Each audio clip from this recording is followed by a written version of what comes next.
Hello, welcome to Chats with Colleen. I hope you guys are well. How are you, Sean? I am good. How are you doing? I'm good. I've just been busy, chaotic, busy, hot. It's so hot. It's as we so talked hot. about. It's been so long too. Forgive me. It's been. Oh my god. Excuse me. It's been so long. It's been a while since you've been here. Maybe over a month, because I've been doing them remotely. So we've still been working just behind the scenes. But yeah, it's been a while. So. What's going on with you? How's your job? It's going pretty well. It is going well. I'm having a good time. I'm really making like good relationships with like the people I work with, and like I feel like I'm learning. I feel like I'm being challenged. Oh, good. Which is something I've not experienced a little bit. Oh, wow. So in a good way, like where I feel like I'm being expanded, my mind, and I don't know. I think it's really kind of making me think about like my future and like what is next and what I want. And it's going well, and like I'm still pursuing new side ventures with different people, which has been exciting. Nice. Through referrals, and so I'm just kind of living. I'm going for it. Yeah. How are you doing? I'm good. I'm hanging in there. How is the insurance company? The insurance agency company is good. We're hanging in there. We're approaching hurricane. Well, we're in hurricane season. God, we are. So we're approaching July. Yeah. So, and I heard last night there was like a hurricane out or something that was going to be. I was like, whoa. We don't need to scare the public. No. Okay, because you know what happens when you scare the public, and we're going into a holiday weekend coming up. You really intensify the general public's anxiety, and they start calling their insurance agents on like, on a rampage. Yeah.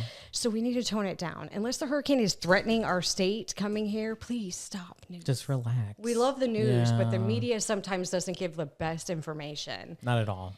And, I get it. But this week, we had the presidential debate. We did. Which I did partake in watching it for a little period of time. Oh, there's Diamond, my little cat who's afraid. Oh my God, I've never seen. You've seen her? She's so cute. Diamond. Oh, Diamond. She came out. She's scared. Sorry, Sean's never seen, because I have 4 cats and everybody's only can account for one. So they think I'm lying, but I really do have 4. They're just terrified. So that was a little bit of a disturbing show, whatever to watch. It was whatever people want to say about it. I was a little disturbed. I felt, a little bit like, is this what we got? Yeah, it's like a really interesting time. Very interesting. I don't know what the future holds. I don't know either. Yeah. It's scary. It is scary. It's scary. But have you ever heard the word throuple? Of course, I have. I haven't. Yeah. Okay. Really? You never heard of it? I heard it last week. So Eddie told me. Yeah. Eddie knows everything. He's he's like, that's a throuple. So I had a client call, very nice woman, older than me, because I'm very old.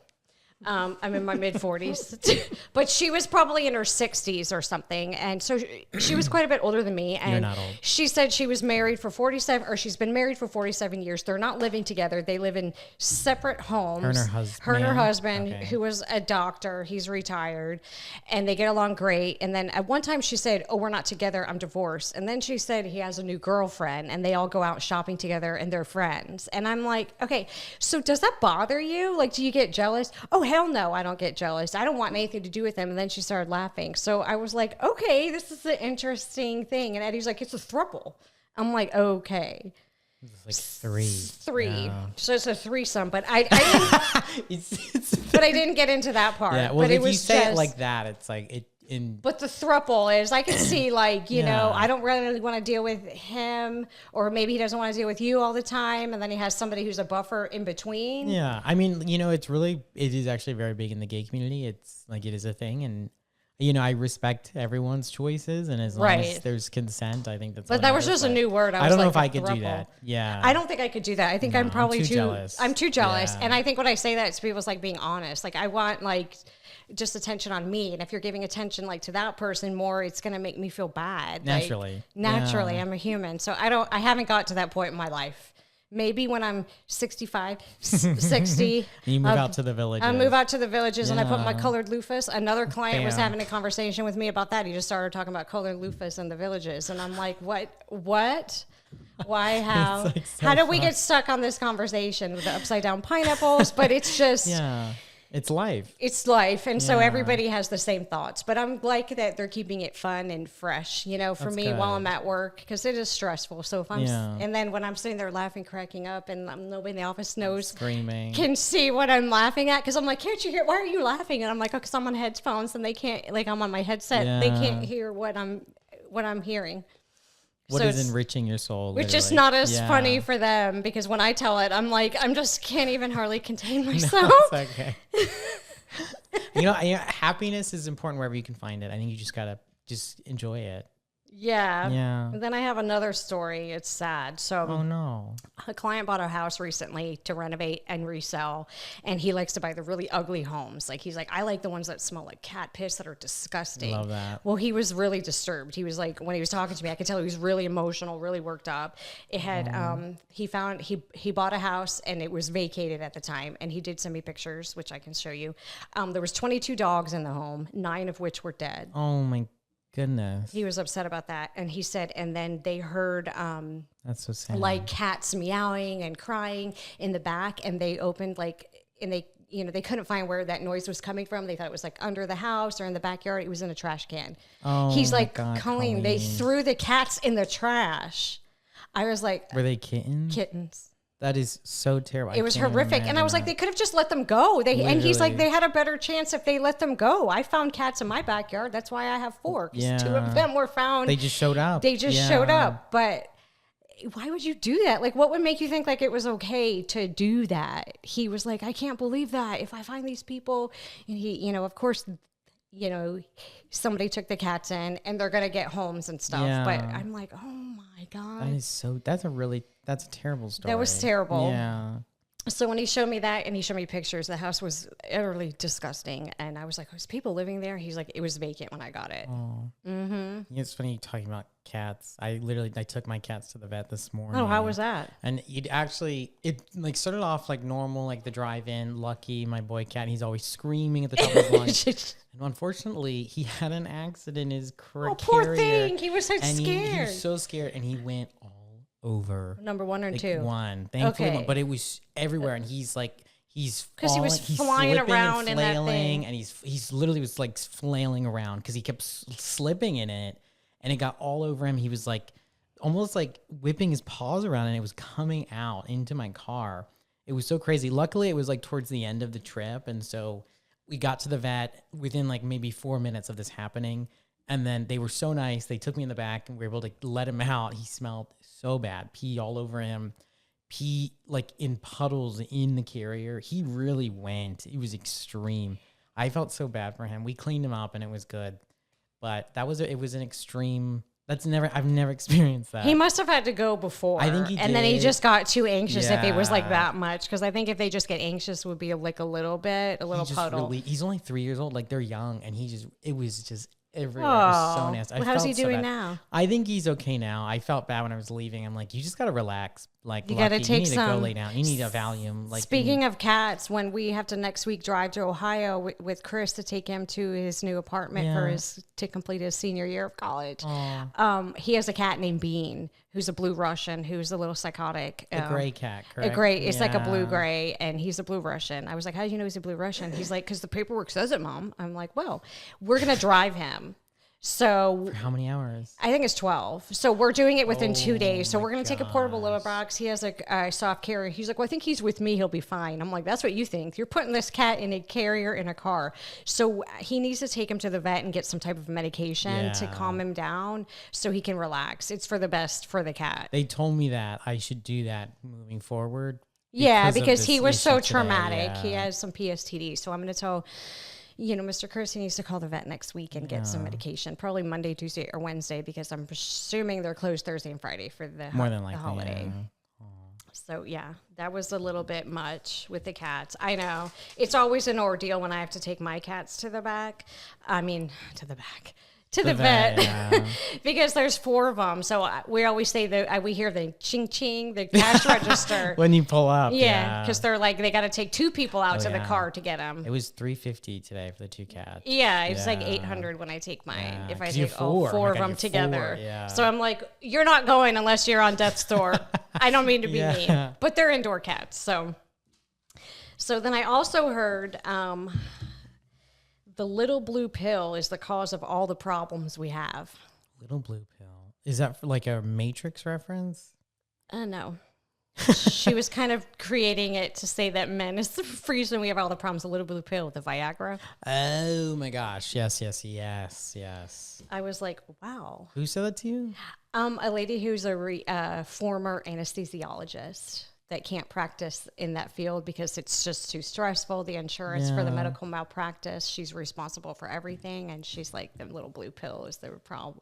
The root of all the problems. Does it have. like mess with like your blood pressure or like what is the issue? I think it just messes with the men and their control issues or something. That's so wild. And their sex drives. Yeah. I don't know, but I was like, that was a weird comment. That's a very odd off like the off cuff. the wall. Yeah, off the wall, off somewhere. That is really interesting. Mm-hmm. Yeah. So today joining us, we have Nathalie and her husband Ian. And they're going to talk to us about being married. They're both engineers, being married for a long time, having kids, having a family. And they're also going to talk about marriage and marriage changes, marriage growths, probably a lot of knowledgeable stuff that people who are in relationships or are planning to get married can learn from. Nice. So I'm excited to have them here to learn about that. So it's Nathalie Martin and her husband is Ian Benson. They're both engineers. So I know they're going to have some crafty commentary, and they actually have their own podcast. So I'm looking to hear about that too. Nice. That sounds like really fun stuff. Yeah.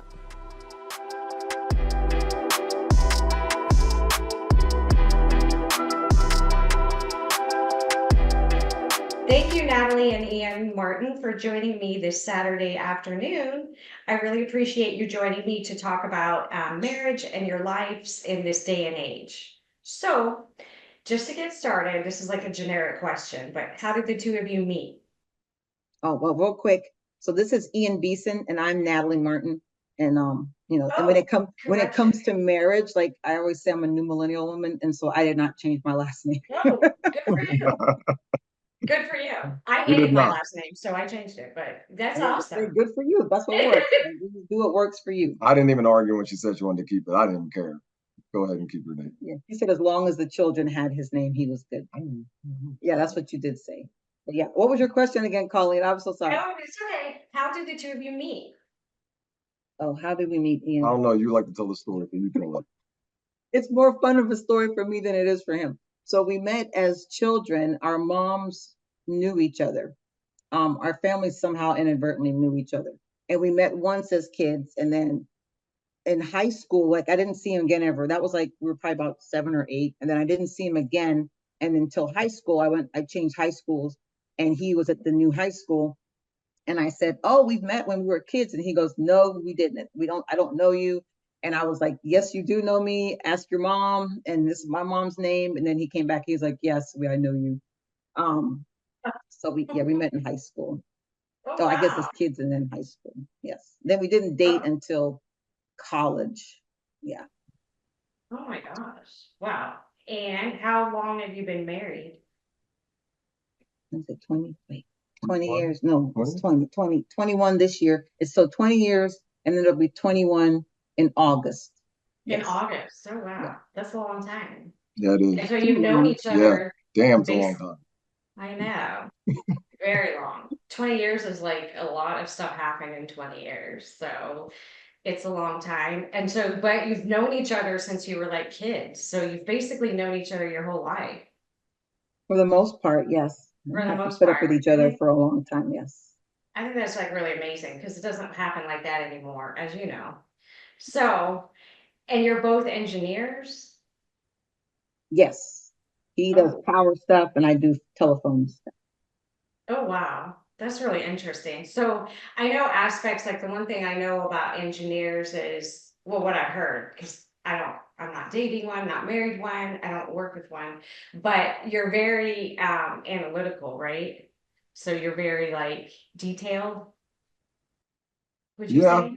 I wouldn't, well. Ian's the more engineer than I am. He's more detailed than I am. I've learned to be more detailed, but Ian's much more. I always say I'm an engineer by degree, but not by nature, because like I don't I'm more into people than I am into like technical stuff, but I'm very much like problem solver. I like to solve problems and things like that.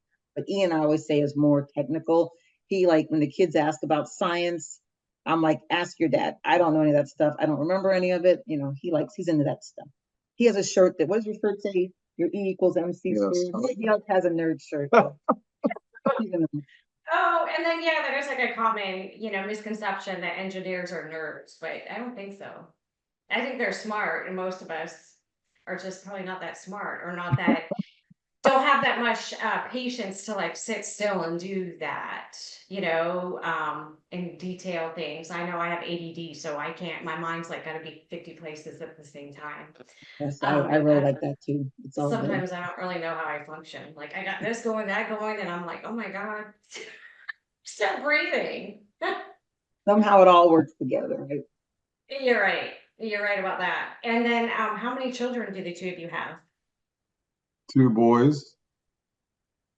Two How old are they, boys? Ian? Samuel is 14 and Noah is 17. Oh wow. Oh my gosh. Yeah. I always wanted 2 boys. Like I had always said, oh, I'm gonna have 2 boys. If I had kids, I didn't know if I even wanted children. Because Yeah. I've taken care of my niece and nephews for so many, like, but since they were little, and I'm not that much older than they are, because my brothers are way older than me. So I have Yeah. nieces and nephews in their 30s and 40s, but I Oh. always took care of them and I always had them around. So by the time it was time for me to have kids, I was like, I don't know, this is a lot of work. I already know like it's way too much work. So yeah. So I always wanted boys. And I didn't want to have to do Glad you got hair. the boys. Yeah. Yeah. I think it's easier right now to have boys than it's girls, especially at at your kids' ages. Um, I'm biased to boys because I have a son, and I always tell everybody, if you're only gonna have one child, make it be a boy. And they're like, people with girls are like, why? I'm like, oh, because it's different. Like a boy and the mom is totally different. And my son's 24, and I hate to tell you this, but it doesn't get easier when they turn 18 and they get older, especially now, because they're still dependent like on their parents and for pretty much everything financially. And then especially if they move away, you're like, ugh, you just feel so torn. And then Yeah. all the other stuff.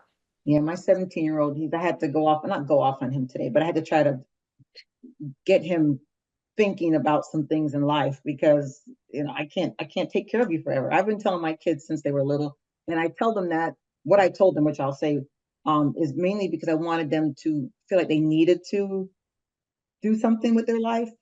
So I've always told them, like, when you turn 18, you're not living here. Like, you're gonna have to find somewhere to go. So don't just think you're gonna be up in here doing all this, not doing anything. Because once you hit 18, you're on your own. Like, I'll help you as far as school, but you're on your own. So he was kind of freaking out when he was 16.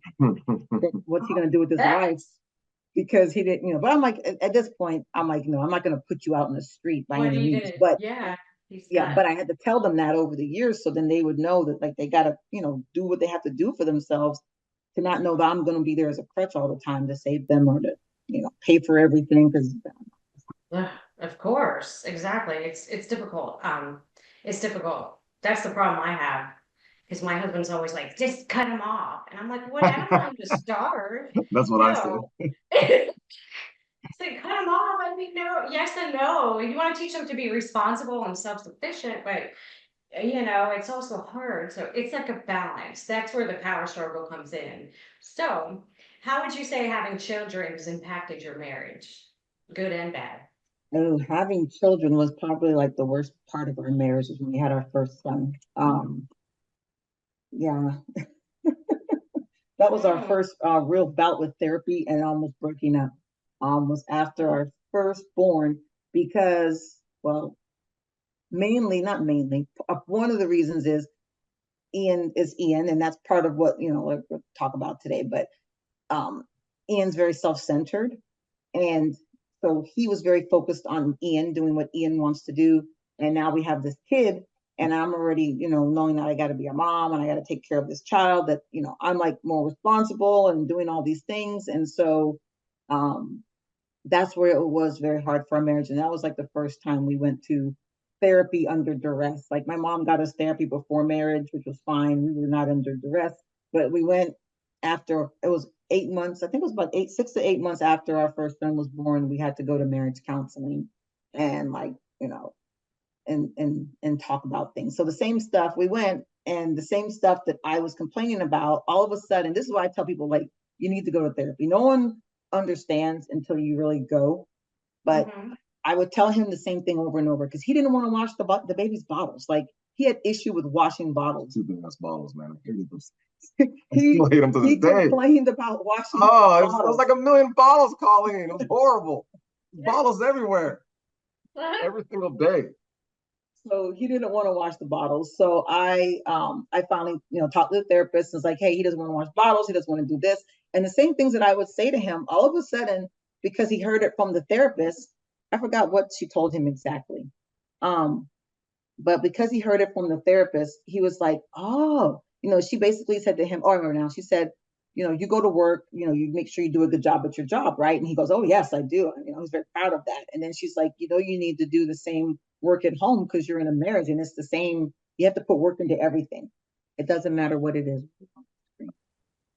Yeah, that's true. Life takes work, and then a marriage takes work. And I think I heard one time that a marriage, it's like a partnership, like a business partnership, because you're like building a life together and you're building a future. And so like it's never going to be perfect, and nobody's perfect, but there's certain things that, like, I mean, the other partner could work on and you could work on too, because there's like probably a million things about my husband that annoys me, but then like there's the one thing, that I'm like, oh, he's such a nice person, he's so giving, he's so dedicated to his job, but then there's other things I'm like, well, he didn't do this, he didn't do this, he doesn't do that, but there's probably a reason why he's not doing those things, and there's some whatever trauma or some issue or some memory or something, and I'm like, well, I'm not a doctor.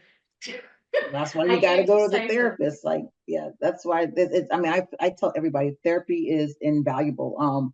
If it weren't for therapy, we probably, and we don't go all the time. It's like on and off. We've been a few times over the years, but if we hadn't been to therapy, we would not definitely still be married. But one of the things I did learn was, we ended up, I always tell people too, if you have like if you're having problems with your marriage, it's better to go to a male therapist because he felt, in a way, I think like he felt ganged up on because it's a woman and that she doesn't understand his perspective. So when we did go to a male therapist, he actually helped me to see what I was doing. At this point, we were about ready to split up. Wow, this is about what, 8 years ago, we were ready to split up. Because I was just tired of him and he was tired of me. And the therapist basically said, Ian, these are your things, but Nathalie, like, these are your things. And I'm like, I'm not the problem. Like, he's doing this, this, and this. And this is, if he would stop doing these things, then we wouldn't have a problem. But what the therapist enabled me to see was the role that I played in the relationship. It's not just what he was doing. I play a role. And even though he was having more of the issues, I still played a role in his behaviors and the things that were happening in our marriage. And so that's why I'm like, therapy is like the thing, and people need to go to therapy, because I wouldn't have seen that for myself if the therapist hadn't brought that to my attention. Right. And so that's true. What helped save, our marriage back then was the realizations that we both had things that we needed to work on, and then how we do that. And then also with Ian, he like had a lot of childhood trauma stuff, I guess. And that was playing a role, which that's what we've kind of come to that conclusion now, is a lot of his behaviors were because of things in his childhood. Like, I would want to talk about things and he'd be like, don't worry, you get lots of chance to talk. Man, you've been talking the whole time. No, you ain't saying nothing. But I'm going to give you your moment. Gosh, you've been talking the whole time. Give me your moment. She's afraid of me talking too much. You get your second. But so now I lost my train of thought.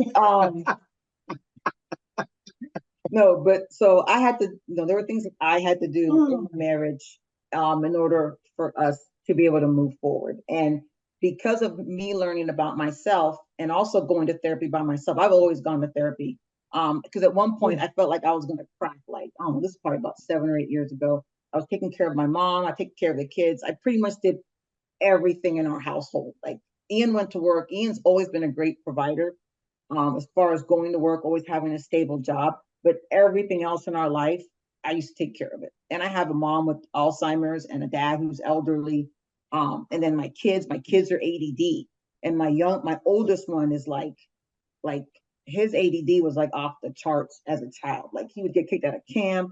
He would, all the time. He's very much like, he's totally different now. But when he was little, it was a lot. And I pretty much managed everything. And he was just there as a provider. Like, that's what he did. Until I got to the point where I'm like, I can't do this anymore. I can't live this life because I'm going to break. Like, I'm going to crack. Like, I felt like, you ever see when Britney Spears, like, I heard about when Britney Spears shaved her head? Oh, yeah. And you're like, what's up with that? Like, or when Martin Lawrence was out in the middle of the street with a gun, in the middle of LA. Like, what's up with that? But I never understood those moments for those people until I had my own, where I didn't have a moment like that. Like, I didn't have an extreme moment, but I could feel like it was building up. And I didn't know what I might do at like any second of any day. Like, I had no idea. So I was like, I need to go to therapy and get a therapist. And then through that experience, it helped me to be, I guess, be more accountable for myself and like what I needed, and not just because I always felt like, or I always thought you're married, you do what your spouse, as the wife, you're supposed to help your spouse, right? So whatever Ian wanted, that's what we did. Ian wanted to be a bodybuilder for a while. That's what we did. Ian wanted to go to seminary school. That's what we did. And I was a supportive wife, taking care of everything. But then I paid all the bills. I handled all the appointments, all the kids' school, like everything. And he was just there as a provider. Now, he was very involved with our kids, as a caretaker of them. He did do that. I'm not going to say he was not at all like a good husband at all. He was very involved with the kids, and the kids loved their dad, and he would play with them and take them to the park and all that kind of stuff. But as far as the daily tasks of raising children, like, I was the person to do it. And then it finally, we went back and forth for a while. Then it finally came to a head where this is like fast forward. And as you learn, like, as you go through life and you begin to learn, you realize you learn certain things. And so one of the things I learned through going to therapy is about like your childhood and your childhood trauma. And I was like, Ian, because he wouldn't argue, like, he didn't want to, oh yeah, that's what I was talking about before. If I wanted to talk about something, he always saw it as an argument. It was instantly an argument. I don't want to argue with you. I'm not trying to argue with you. I just want to talk about this. But he couldn't have that conversation. He could not communicate his feeling, and instead it built resentment. And so finally, I was like, Ian, you got to go to therapy. You got to get help and deal with these traumas that you have. And I will say he decided to do that. And it's changed him as a person, like, dramatically, to where I kind of think I call him weird sometimes, but which is not good, because he's not weird. He's just different. He's a different version of himself now that he's gone through like his process. I don't know if you want to talk about it, Ian. Sure. So you can talk. Yeah. Alina can't see you. She can see me. I'm I right there in the can see him. camera. You're both on there. Yeah, I can see him. Mm-hmm. Wow. And you can talk about like what like I've given my point of view. Yeah, you've been talking a long time, dude. So you can give your point of view. My God. Of how you've evolved. Oh my God. I'm gonna make this shorter than hers, Colleen. My gosh, that was good. But she was right on point. It was very good. Yeah, she was right on point. But so she's right. There came to a point where I realized I needed to address my issues, especially childhood issues. So Nathalie found a friend, and I spoke with a friend, and she had gone to this place out west to this retreat. Mm-hmm. And in the retreat, they tried to get you in touch with your the problems that you put away in your mind from when you're in childhood, all the trauma. And so that's what I was out there for, what, 4 days, 4 or 5 days. You also started meditating before that. Like, you actually started doing that. I don't know what made you decide to do that. I started looking on YouTube. That's when I found the story about the Bible. So let me reverse, Colleen. So let me tell you what actually led me down this whole entire direction. So I'm in seminary, and I graduated from seminary, so I was going to be a chaplain. So I grew up in the church, very religious. And then one day I was on my laptop looking for a subject for a sermon, and I came across a gentleman, and he said something. He said something that Jesus disappeared in the Bible for 13 years, and I never heard that before. And I'm like, well, that's not true. Not 13 years, but like 20 something years. And I'm like, well, that's not true. And the guy goes, read, and he told you where to find in the Bible. So I go on the Bible and I'm reading, and the Jesus actually disappears for 20 something years and then reappears. And I started asking, well, where'd he go? That's how would this person that one of the largest religions in the world that looks to just disappears from a book and then reappears? I said, and for an engineer, I can't let that go because that seems odd as far as timeline goes. Someone in history just doesn't disappear and reappear on their own. You know, somebody knows what happened. So at that point, I started looking like, where is he? And everything I found said, well, he could be. And I realized I've been had. I realized I've been had. Nobody knows what happened, but yet I'm believing in a book written over 2,000 years ago. And then I started questioning a lot of things in my life about me, like my beliefs. And that's when I started saying, you know what, I need to start questioning a lot more of things around me, my life, you know, how I grew up. And that's when Nathalie said, maybe you should reach out to my friend. And that's when I decided to start meditating and, you know, doing those exercises. And then from meditating, it led me deeper into more questions about who I was as an individual and as a created person. And that's what led me to go to this place, the retreat out west in Sedona, Arizona. Yeah. And that's where I met several counselors, and we, over like a 3 or 4 day period, we delved into my past trauma, why I was acting and feeling the way I was feeling now as an adult at 47 years old. And, you know, it's okay to feel those ways, but it's also okay to find the real you, the you that's been waiting for years to reside in yourself. It's okay to forgive yourself. So that's what it was, is really finding yourself and allowing yourself to be forgiven and not holding on to a lot of baggage. Once I was able to do that, it really freed my mind and everything about me. So I no longer hold on to the past as far as trauma.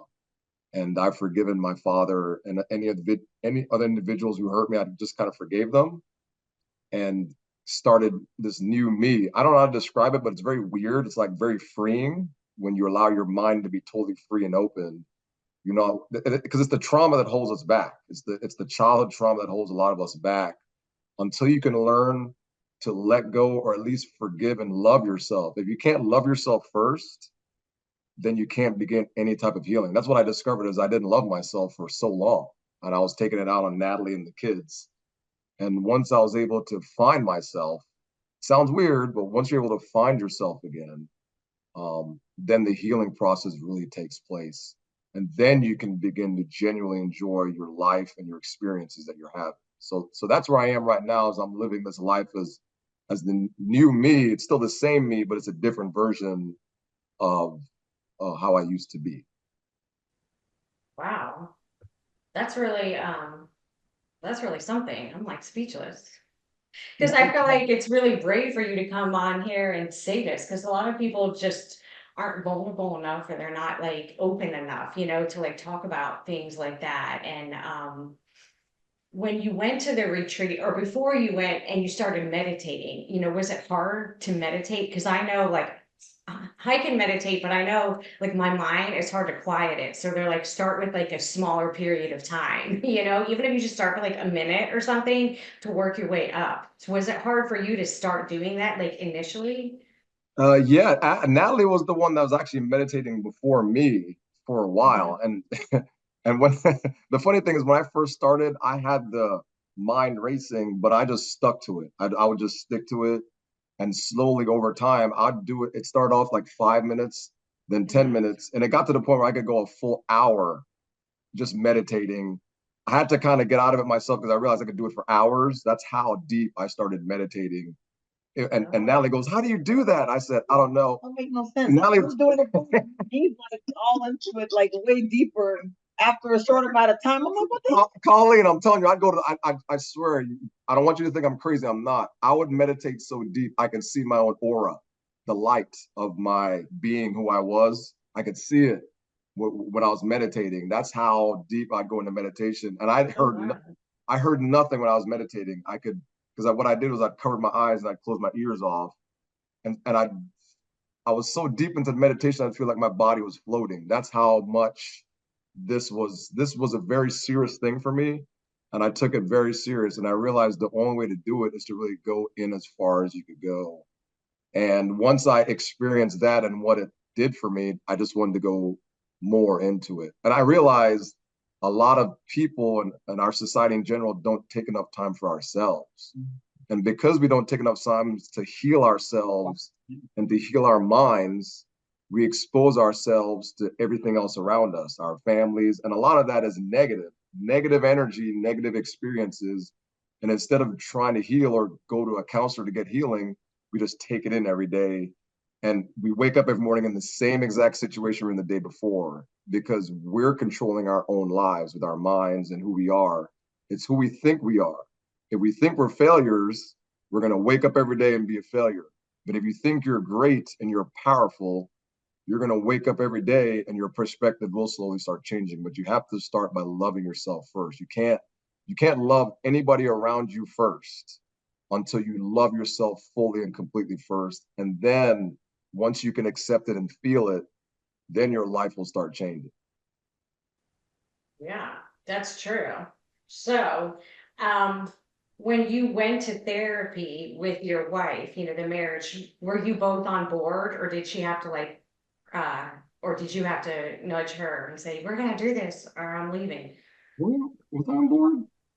begrudgingly. He was open to try, but he was not like I'm sold on this kind of thing. But he was like, I'm open to try. Yeah. But I mean, the biggest thing though with going to therapy is you both have to be willing to make the changes that's necessary. Like if you go in there and like, well, I'm perfect and I'm not, you have to go in there and be like, okay, I may have to work on some things, but you don't have to change who you are to change for your marriage. At the core, you are who you are, but you have to change your behaviors that aren't helping your relationship. And that's what we had to do. And that's what Ian, his thing was, mine was I'm controlling, because you probably could tell I'm talking a little bit. Fine. I can claim that, right? I can claim it. And he did not. Colleen, she talks all the time. I talk a lot too, and I'm controlling too, so it's okay. He felt like he had a lack of he did not feel respected in the marriage, mainly because I was doing everything. And he didn't feel that his opinion was valued, right? So I had to modify the things that I would do and say to help him, to help our relationship. Just the same that he had to begin to be more helpful and more mindful of my needs to benefit the relationship. And you have to be selfless. If you can't be selfless, if you're always worrying about what you're getting without just giving, you won't get what you want from the relationship. It's just not going to work, right? So there came a point where we didn't like each other at all. Like we split up for we sold our house and we split up for 2 weeks. We didn't tell our kids. We just told them we were, in between houses. And I told him, I said, you go. Like, this was about 8 years ago now. I said, you go figure out what the heck it is you want to do. Like, what do you want? I didn't know what I wanted either, but I was like, whatever you want to do, I'll try, or we'll be done. So I gave him 2 weeks to go. I didn't bother him at all. Could have been longer. Gave him 2 weeks, I was like, go figure it out. I went to stay with my niece and I took the kids and I said, you figure it out. And he said, well, I'm from a broken home. I don't want my kids to be from a broken home. So I'm willing to try. And so the one thing that's always been a constant is that we're trying, because there are going to be times in your marriage where you don't like each other, and that's okay. Like, you don't have to always love and like that person. But what makes the difference is, are you willing to then again try to like and love that person? Because there are times where I have not liked him at all. Like, I just don't like you. I don't want to talk. And I'll tell him, I don't like you. I don't want to talk to you. I have no feelings for you right now. I just don't. Those are the best days, because I said I don't care. It's not like it's months and months of this, but there are times where he has triggered me in a way that I just check out. Like, I don't want to deal with you, but I'm either in it or I'm out. Like, why would I sit here and torture myself in a marriage and not put forth the effort to change. Like, I'm not doing the hamster wheel thing. I was talking to someone the other day, and they're complaining about their spouse. They've been married for over 20 years. And, unfortunately, their marriage is it's not healthy. And I said, the person's complaining, they're like, well, they're a mess. I'm super neat and they're a mess and they won't clean up. They're a mess. And I said to the person, I said, well, they're of a family that has ample means. They have money. I said, well, if you like things a certain way and she's a mess and you want things neat, why would you not pay for a housekeeper to come and tidy her stuff? Because they make really good money. They have the means. There's no, oh, I can't afford this. They have the way. And he was like, no, why would I pay somebody to clean? So you don't want to solve the problem. You just want to complain about the problem, because you can easily hire someone to help her with her mess. We know she probably a little bit of ADD, and right. She's messy, and you like neat and order, which is fine. It's fine that you both have your way, but you both have to be willing to compromise. So his compromise would be to get somebody to help her because she can't do it. And then her compromise would be to put forth a little more effort into keeping things tidy, right? But no, they don't want to do that. They rather live in dysfunction and chaos, right? And that's the thing about marriage, is what you put in. If you put in the work, if you are willing to make changes, which Ian's been willing to do, and I've been willing to do, we're now in a better place. Because Ian was very angry for a while, and he'd just be yelling all the time. And we're all like, why are you yelling? Like, nothing's happening. Why are you so upset? And that's partially why I was like, look, you need to get help. Because I felt like he was honestly turning into his dad. His dad is not a horrible person by any means, but he gets angry like that. And that was trauma to him as a child. Right. And that's why he doesn't want to have conversations, because he feels it's an argument and he doesn't want to get yelled at. So he cowers like a child, right? Like, he remembers, not like a child, but back his memories of his childhood. As a child, he would cower. Like, he would just shut down because I don't want him to get yelled at. So as an adult now, when I'm trying to talk with him and have a conversation, he's quick to go back to his childhood ways, because that's back there. That trauma is always there until you deal with it. And that's what he wants to do. He wants to cower back and not address anything, like he did as a child. He just got quiet. And so that's why I was like, look, you got to go take care of this. Like, you got to deal with this, girls. I'm not going to put up with it anymore. Like, that was for me. I didn't want that for my future and for the kids. Yeah. But so that's when he decided to get the extra help. And then I just happened to meet, life works in mysterious ways. I happened to meet an old friend who I hadn't seen in years. She doesn't live that far, but I hadn't seen her in years. And she's the one who mentioned that she went to this retreat and how it changed her life. And so I was like, well, shoot, I'm in. You might want to talk to her and see if this might be something that can help you. And unfortunately for him, it was life-changing. And for me, it's been life-changing. I have not been, but he went. But because of the changes that I've seen in him, it's changed our relationship. He's very much more like open, and it's weird. Like, he's like, can I rub? Like, he never did these things. He was always very self-centered. So now he's like, oh, can I rub your feet? Can I help you? He wants to help me and not just watch me, I guess. And he wants, he's helping to cook more and be more involved in the home, because our kids look at him like, they know he's a good person, but they look at him as like, you don't do anything here. Like, that's how my kids see him, unfortunately, because he wasn't present in certain ways for so long. But now, I would definitely say he's a much better husband, and he's apologized to me. We have our own little podcast. We haven't done an episode in a while, but on our podcast, our last episode, or second to last, he actually said, hey, I'm sorry. I'm sorry for kind of like abandoning you in our marriage for so many years. And I'm thankful for that. I'm grateful that, we've been able to keep growing with each other instead of away from each other, over the years. So this is the Nathalie Martin podcast, I swear. You can interject. Go ahead, Colleen. Well, this was like really good advice. I don't think anybody has ever talked about this. I mean, you see it on TV and talk shows and probably other podcasts, but no one's ever come to me and told me any of this stuff. And, my parents, my mom passed away in November from Alzheimer's, unfortunately. And my dad, they had their anniversary on Thursday, and he still like celebrated it. And they were married, oh my God, it was gonna be like 54 years or 4 years or something, a long time. And so, and then they never, but even still, I mean, my dad took such good care of her, and even so, he's so fond of her. And I just think, like, now I see, like, in the society it's changed so much. Like, people don't stay together that long. If you tell somebody you've been married for 20 years, or I'm going on like 25, they're like, oh my God. But Wow. I got married really young, and I will say it's really hard, getting married in your early 20s. Now I'm in my mid 40s. Like, it's really difficult because, like, you're growing up. At 21, I was like still a kid, and I'm like, I have a baby. I don't know what am I doing, but I figured it out and everything. But I feel like people now are so, I don't want to say lazy, but they're just impatient. They're like, oh, it's supposed to be perfect. Oh, it didn't work. He's a jerk. She's a whatever,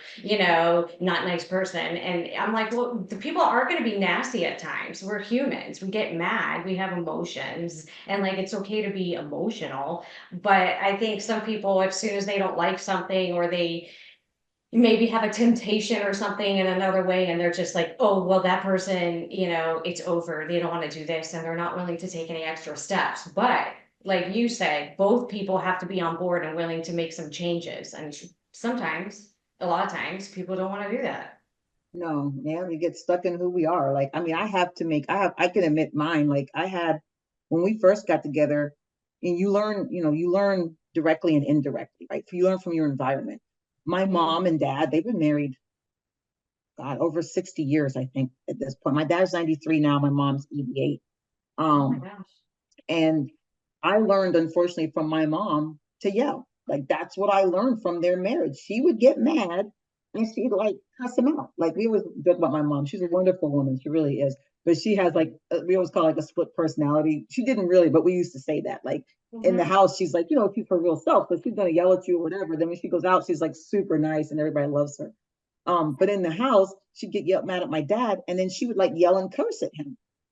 And I didn't even know that I picked these things up, like, until Ian and I would, when we first started dating, um, we'd have an argument or something, and I would just curse him out. And I don't curse in my day-to-day conversations. That's just not who I am. I may say damn, stuff like that, but I'm not a heavy cursor. So, and it got to the point where he actually was like, Natalie, either you have to stop that, or we're not going to be together anymore. And so I had to think about it. Okay, well, do I value my relationships, or do I value me being able to yell and act a fool when I get mad? And so I had to choose. Well, I chose to choose to not engage in that behavior, because it really wasn't productive. But I realized I had to think back, like, why am I doing this? And that's one of the biggest things for Ian and I, how we've both grown, is we started asking why questions. Like, as a society, we don't ask enough why, right? Like, I'll give for an example, like the most basic one I could think of, where I told someone once that I had chicken and rice for breakfast. And they were like, that's not breakfast food. And I'm like, why? Who said that chicken and rice can't be eaten for breakfast? Well, it's not eggs or pancakes. Well, who said that eggs and pancakes are only for breakfast? Why? Like, why do you think that? And once Ian began to ask the why questions in life, you have to start questioning everything in your life. Mm-hmm. Why do I do this? Why do I react this way when he says something to me? Why did I lash out? Like, I had that the other day. He said something and I got mad, and I was like, oh my God, why did I get so mad at that? Like, what triggered me? But until you have that awareness about yourself and begin to question yourself and everything around you in your life, you can't really grow as a person, and you're kind of stagnant. And most people in life, I hate to say it, but I was there at one point, we're stagnant because we're not questioning things. Like, we don't, why do you go to church on Sunday? Right? Like, why do you do what you do? Why? But we don't question anything. We just do because someone told us that was the way to do it. But we don't question, why is that? Is that right for me? Is that the way that I'm supposed to go? Right? And so that's where I'm at in life. And Ian and I can be more vulnerable because we're at a point where, it doesn't matter. Like, life matters, but it doesn't matter. Like, we make a big deal out of everything, but they don't really matter. And so for us being able to have that perspective, we don't take life as seriously, and we don't take, I'm not getting upset about stuff. Like, if I have problems in my business, like, yeah, I'm like, well, I think about it, but I'm not like freaked out about it. I'm not worried about it because I've realized worry fixes nothing. Worry has never solved one person's problems. And so I'm more so a take action, like, okay, what can I do? Why am I feeling like this? Why is this going on? And then I'm going to try to solve it. And that's the perspective that I know I've taken, and I don't know, Amy, to speak for yourself. Yeah. With how, like how we navigate life and our relationship. And that's why I feel like we've evolved and we've grown more together than apart. As we've made our own personal evolutions within our marriage, right? So, Colleen, I think Nathalie must miss you a lot because I think this is a 1-to-4 ratio we're having right now on this podcast. Because I had all this stuff you know what? Okay, let me tell you, Colleen, right? Let me tell you. I work at home every day and I am an extrovert. So like for me to be talking to you is like, oh wow, a person. I'm excited. My gosh. Not for work. So we'll plan a lunch date. We'll go out and we can talk for hours. Okay, yes, we got to do that because that's my thing. I work at home and I talk to him sometimes during the day. She doesn't realize I work from home too, Colleen. I have a job and I work just as long as her. And she'll try to tell me like, I'm working, I can't. Yeah, because there's just no one here but me, and I'm an extrovert, so it makes it a little complicated at times.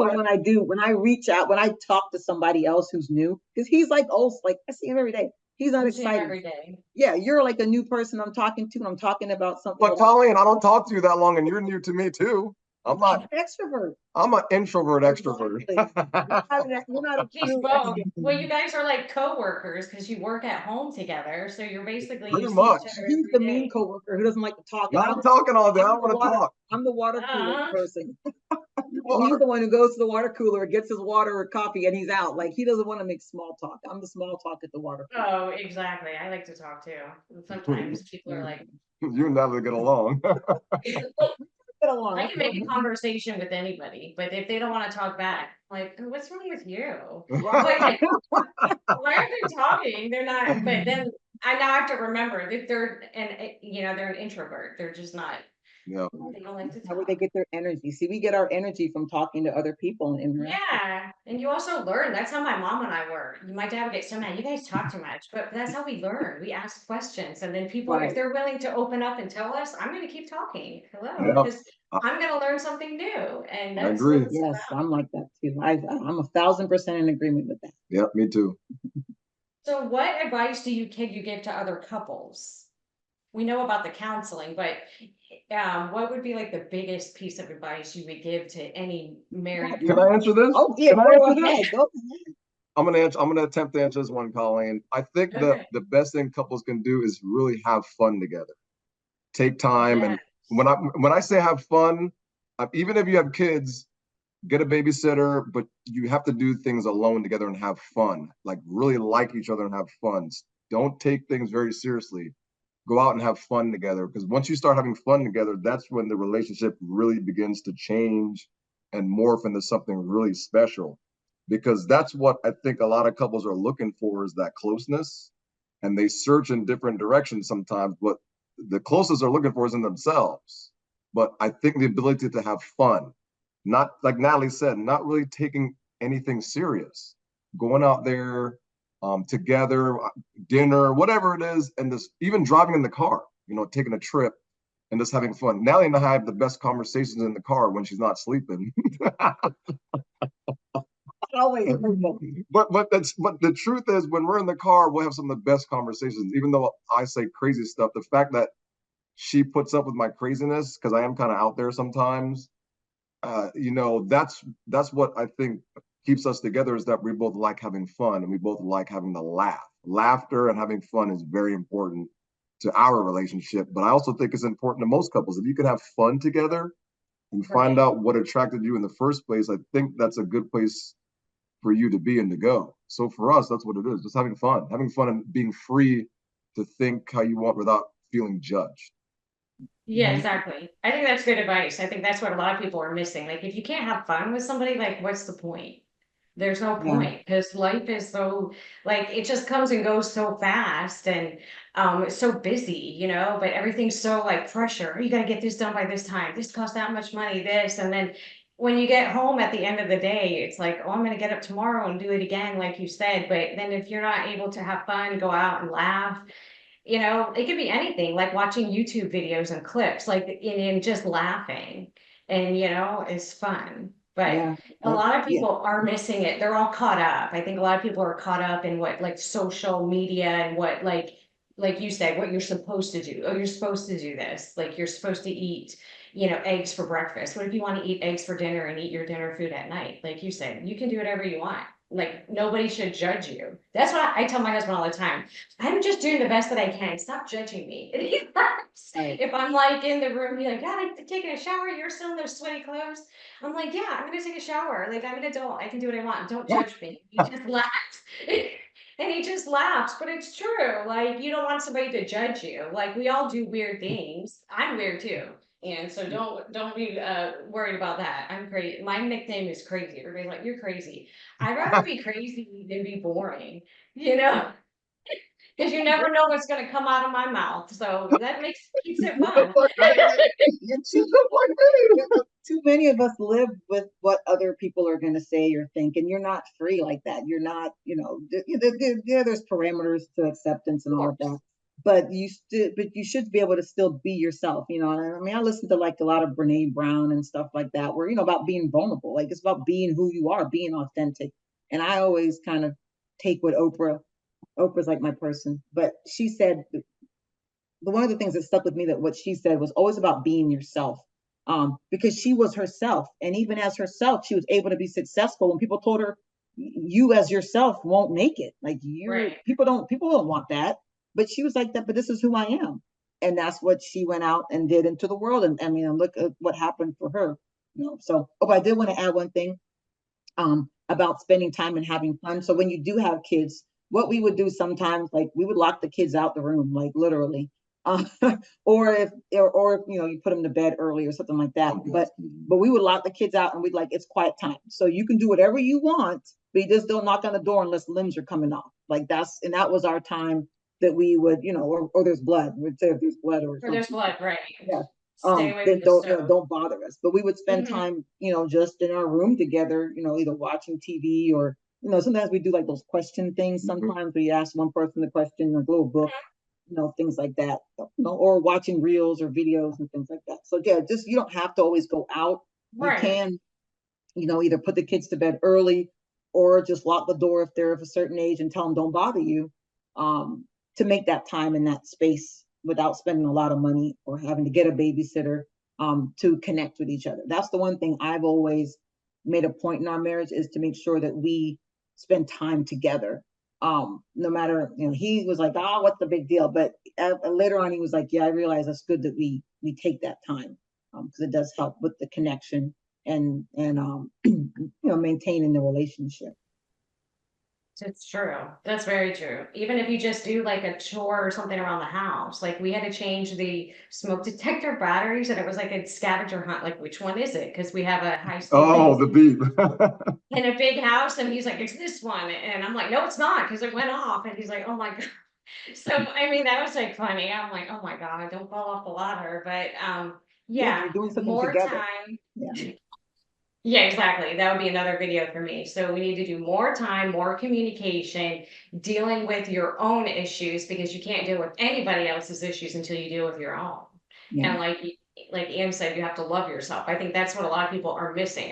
Nobody really likes themselves, you know, they just like tolerate themselves for whatever meaning, but you can't be good to anybody. You can't, or as they always say, you can't pour from an empty cup. Right. You have to look back into your childhood, like look into your childhood at the things, why you're doing it, why you have the behaviors that you have now, like, and where that came from. Yeah. Is there anything else you want to add, Ian?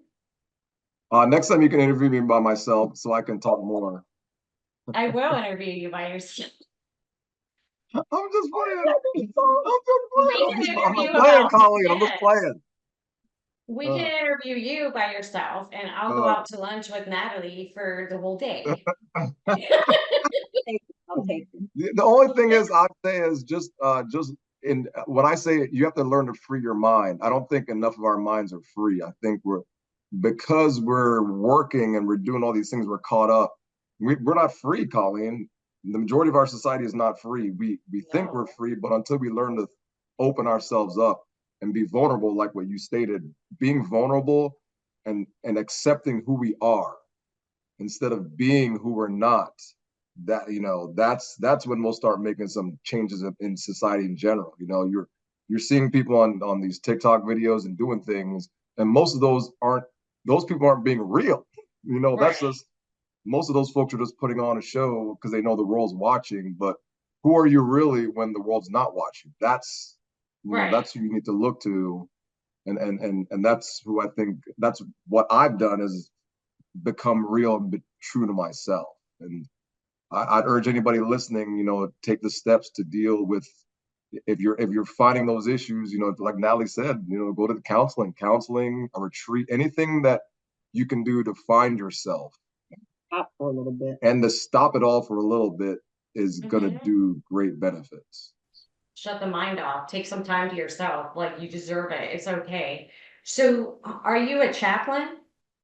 I'm kind of in the process of trying to become one. I'm going through, I had a meeting this morning with my little group there. So they kind of check up on me a couple times a year. So the hope is that after a couple more years of engineering, I'll eventually go into chaplaincy. I'm not sure. We'll maybe hospital. I think that's amazing. Yeah. Because my mom, they had a chaplain come in after, and I was like, that's just really a neat thing. So yeah, well, I'm going to have you back, and I do want to join you and watch your podcast too. Our podcast is crazy.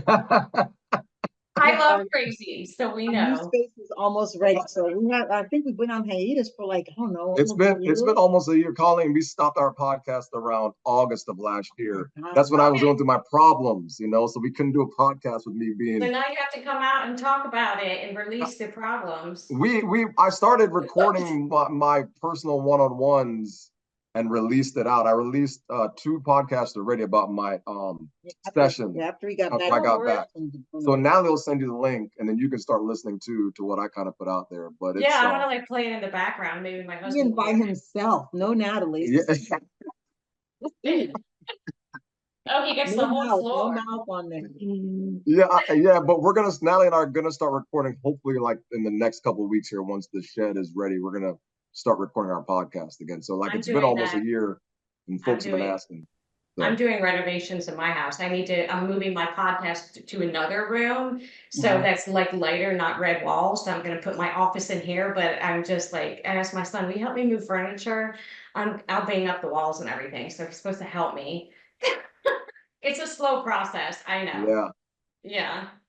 You'll be happy when it's all done now. Thanks for joining. This was really good. It was better than I thought. This is probably next to my son joining me, this is probably the best one, because it was the most, it was really deep, and I feel like it's really stuff that people don't talk about. So I really appreciate it. I appreciate your patience with me with getting to meet today. Don't worry. It's Saturday. We both were this is never going to happen. But yes, this is your time. This is your time. I appreciate you joining me. So I'm going to look at my calendar. I got some stuff coming up, but maybe towards the end of July, I can meet you. We can go out a weekend or something. And then I want you to come on, Mr. Ian, and join me on my podcast alone. She can sit in the background. That's right. I don't even know if I want to show up. With tape over her mouth, with the mouth. Just kidding. I won't even be there. It'll just be him. So he can have his own time. That'll be fun. So thank you guys. Have a great rest of your weekend. Thank you. Take care. Bye.